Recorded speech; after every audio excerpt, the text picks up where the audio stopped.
rekan-rekan sekalian, ketemu lagi di YouTube channel Dosen Daily.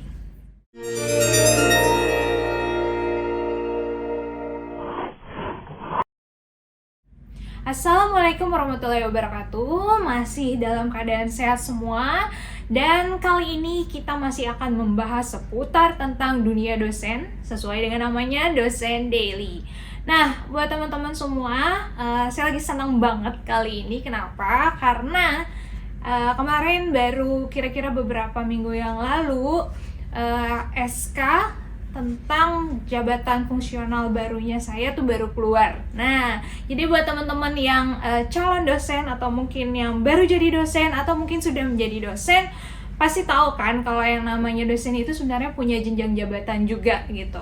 Jadi teman-teman gak usah khawatir apakah nanti begitu jadi dosen begitu-begitu aja karirnya, nggak ada peningkatan, mungkin juga berpengaruh juga ke gaji gitu ya, ke salary-nya juga gitu, walaupun mungkin nggak gede-gede amat gitu. Karena memang di dunia perdosenan nih ya, saya sebutin, dunia dosen itu kita juga punya jenjang karir. Jadi itu juga memacu semangat kita buat terus berkembang ya, di bidang tridharma tentunya, di bidang pengajaran, kemudian di bidang pengabdian pada masyarakat dan juga penelitian. Nah, buat teman-teman semua, jabatan fungsional itu ada 4 kan. Kalau teman-teman masih ingat pembahasan kita di video-video sebelumnya, ada namanya asisten ahli, lektor, lektor kepala, dan guru besar atau profesor. Nah, kalau memang dari awal masuk sudah menginjakkan sebagai S2 gitu ya, udah punya gelar S2, otomatis biasanya asisten ahli gitu, dan 3B golongannya. Nah, kemarin tuh saya baru berhasil, alhamdulillah, setelah bisa dibilang bertahun-tahun ya, dari awal mempunyai SK sebagai dosen tetap di Universitas Trisakti, khususnya di program studi desain interior, akhirnya bisa naik jabatan ke L atau lektor. Nah, buat teman-teman semua, setelah lektor tuh masih ada lagi lektor kepala dan guru besar. Jadi buat semua dosen juga yang mungkin udah lektor kepala, bahkan mungkin ada yang sudah guru besar, itu udah sangat pencapaian yang sangat besar sekali. Nah, buat yang masih bertanya, jabatan fungsional itu apa sih perbedaannya? Teman-teman bisa lihat di video-video sebelumnya yang pernah saya bahas. Nah, sekarang saya ingin membahas karena ternyata setelah saya amati itu banyak banget teman-teman yang baru mau jadi dosen dibandingkan yang sudah menjadi dosen yang nge-subscribe atau menonton video ini gitu. Jadi saya merasa senang juga sharing-sharing saya ternyata cukup membantu teman-teman yang tadinya masih ragu-ragu atau yang baru mau jadi dosen, bingung langkah selanjutnya ngapain gitu ya.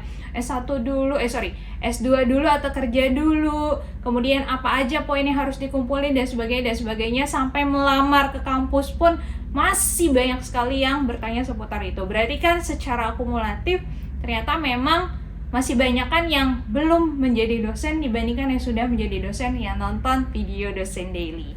Nah, karena itu saya ingin di episode kali ini membahas seputar dosen pemula. Nah, dosen pemula buat teman-teman semua yang baru mau jadi dosen atau baru menjadi dosen pemula, bisa nggak sih naik jabatan fungsional? Bisa banget. Apa tahapannya? Oke, kita bahas kali ini.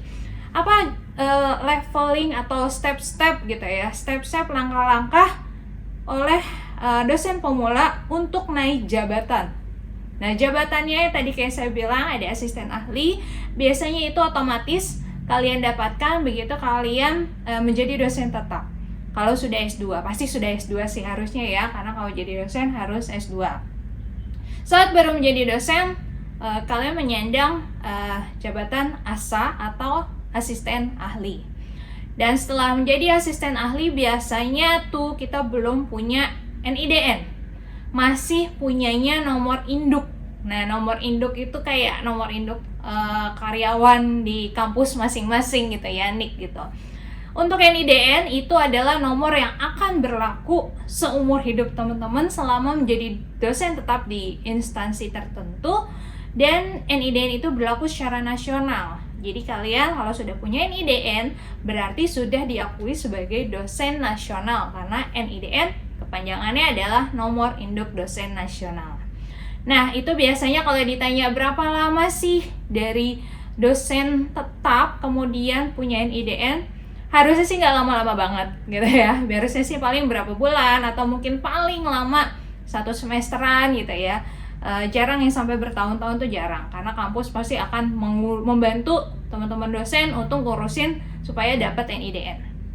Nah, setelah punya NIDN, berarti kalian sudah sah menjadi dosen tetap di salah satu kampus tersebut, sudah wajib menjalankan Tridharma, sudah wajib, ya itu tadi ya, pengajaran, penelitian, kemudian pengabdian pada masyarakat, harus lapor BKD juga gitu ya, walaupun mungkin BKD ada yang BKD serdosan, BKD non-serdos gitu ya.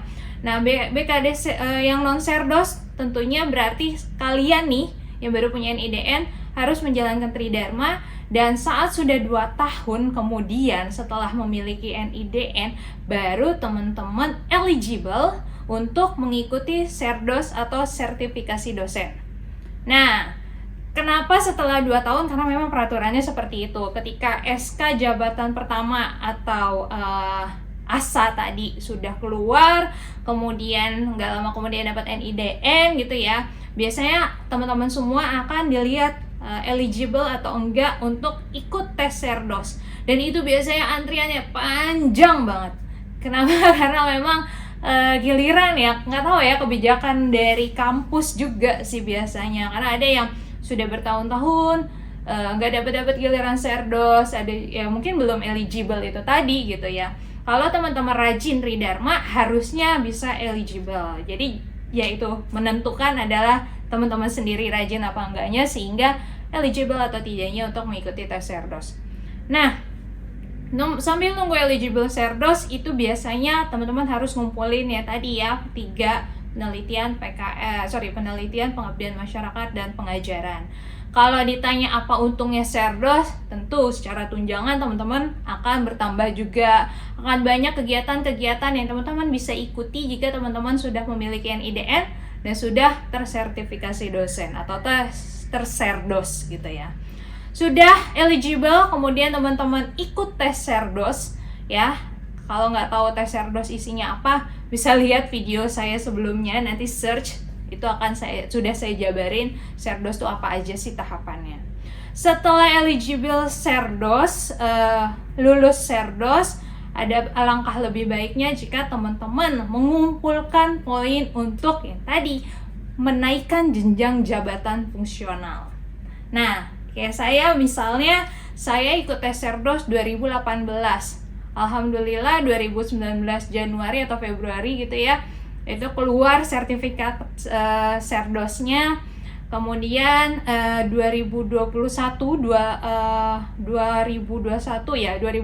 saya mulai rajin tuh ikut Tridharma, ngumpulin poin, ngerapihin berkas-berkas ya. Sampai akhirnya baru di tahun 2022 saya memberanikan diri untuk naik jabatan fungsional. Kenapa memberanikan diri? Karena nggak semua orang berani untuk mengajukan diri naik jabatan. Ada yang ditolak, ada juga yang dianggap belum layak atau belum mencukupi poinnya untuk naik jenjang jabatan fungsional. Contoh, saya pun kemarin mencoba lompat jabatan. Karena saya merasa saya udah banyak sekali mengumpulkan poin-poin Tridharma. Dari asisten ahli saya mau langsung ke lektor 300, karena lektor tuh ada lektor 200, lektor 300. Begitu saya submit di aplikasi Sijali ya, kalau teman-teman tahu dosen tuh punya banyak sekali akun. Nah, untuk ngurusin BKD dan serdos salah satunya ada Sijali. Di akun Sijali saya sudah bisa naik lompat langsung ke lektor 300. Namun setelah direview oleh kementerian, oleh Dikti ya kalau nggak salah, itu ternyata belum cukup, jadi belum layak. Akhirnya baru bisa naiknya ke lektor 200. Nah itu, jadi ternyata setelah serdos, kemudian saya dengan PD-nya karena sudah rajin selama 3 tahun menjalankan Tridharma, ternyata baru layaknya ke lektor 200. But it's okay, karena itu saya anggap sebagai proses ya. Walaupun mungkin setelah proses lektor 200 saya pengennya langsung ke LK, mudah-mudahan berhasil. Walaupun kata teman-teman saya ke lektor kepala atau LK itu cukup berat. karena targetnya udah ke internasional bukan nasional lagi. Dan mungkin buat teman-teman semua perjuangan kalian beda-beda ya. Ada yang mungkin 2 tahun udah layak, ada yang mungkin 3 tahun kayak saya gitu juga baru layak kayak ke 200, belum ke lektor 300. Ada mungkin justru lebih dari 3 tahun setelah kalian serdos atau setelah mendapatkan SK jabatan fungsional tadi, ternyata baru layaknya ke lektor 200. Ya nggak masalah, karena itu progres kalian masing-masing ya. Oke, setelah lulus serdos dapat jabatan fungsional naik nih, baru apa sih leveling berikutnya? Karena baru 2 tahun kemudian kita boleh mengajukan lagi untuk naik jabatan fungsional per 2 tahun ya, kalau memang poinnya sudah mencukupi. Kalau ternyata belum, ya mungkin tambah lagi kayak saya 3 tahun, 4 tahun, dan seterusnya. Dan selama proses itu alangkah baiknya kalau kita studi lanjut pastinya ya. Kalau yang S2 naik ke S3 mungkin ya, karena S3 itu katanya paling cepat kan 3,5 tahun sampai 4 tahun. Jadi pasti kan durasinya akan lebih lama. Dan kemudian sambil itu juga pastinya mengumpulkan poin-poin tridharma sehingga bisa untuk menaikkan jabatan fungsional berikutnya gitu ya. Karena target saya pun adalah saat ini setelah mencapai lektor, saya pengen ngumpulin poin untuk langsung ke lektor kepala. Kemudian target berikutnya adalah saya pengen studi lanjut. Nah, nggak tahu nih target mana yang tercapai lebih dulu. Mudah-mudahan juga yang terbaik lah ya. Dan buat teman-teman semua, dengan targetnya masing-masing semoga berhasil dan tetap semangat, karena ternyata dosen itu punya jenjang karir, punya jabatan fungsional juga yang tentunya akan mempengaruhi perkembangan akademik dan pengajaran teman-teman berikutnya, dan tentunya akan mempengaruhi gaji kalian juga. Oke? Mungkin itu saja episode kali ini membahas tentang dosen pemula yang ingin naik jabatan fungsional, apa saja tahapannya. Mudah-mudahan terjawab, mudah-mudahan teman-teman juga semakin semangat, yang baru mau jadi dosen makin semangat, oh ternyata ada jenjang jabatannya juga ya dosen. Ya sudah jadi dosen, baru jadi dosen, semangat untuk mengajukan serdos, dan yang sudah serdos semangat untuk mengajukan jabatan fungsional leveling berikutnya. Oke, sampai ketemu di video berikutnya. Wassalamualaikum warahmatullahi wabarakatuh.